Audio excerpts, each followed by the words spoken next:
लहवीतमध्ये धाडसी घरफोडी, सराफी दुकानातून 97 लाखांचा मुद्देमाल लंपास. देवळाली कॅम्प परिसरालगतच्या लहवीत गावात चोरट्यांनी सराफी दुकानावर डल्ला मारत तब्बल 97 लाख रुपयांचा ऐवज चोरून नेल्याची धक्कादायक घटना समोर आली आहे. या घटनेमुळे स्थानिक व्यापाऱ्यांमध्ये भीतीचे वातावरण पसरले आहे. माळवाडी येथील संतोष रत्नाकर कुलथे वय 47 वर्ष यांच्या सारिका ज्वेलर्स या दुकानाचे रविवारी दिनांक 29 मार्च रोजी रात्री नेहमीप्रमाणे बंद करण्यात आले होते. मात्र सोमवारी पहाटे अज्ञात चोरट्यांनी दुकानाची लोखंडी शटर वाकवून आत प्रवेश केला आणि तिजोरीसह शोकेस फोडून सोन्या चांदीचे दागिने व रोख रक्कम लंपास केली. या चोरीत सुमारे 400 ग्रॅम सोन्याचे दागिने, अंदाजे 56 लाख रुपये, 20 किलो चांदीचे विविध अलंकार व वस्तू, अंदाजे 40 लाख रुपये तसेच 1 लाख रुपये रोख असा एकूण 97 लाख रुपयांचा मुद्देमाल चोरीस केला आहे.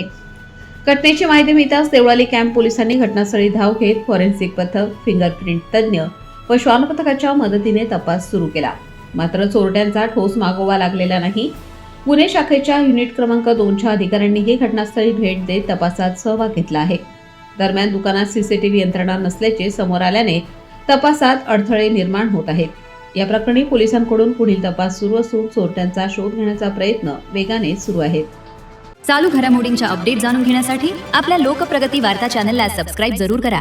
बेल आयकॉनवर क्लिक करा आणि रहा अपडेट.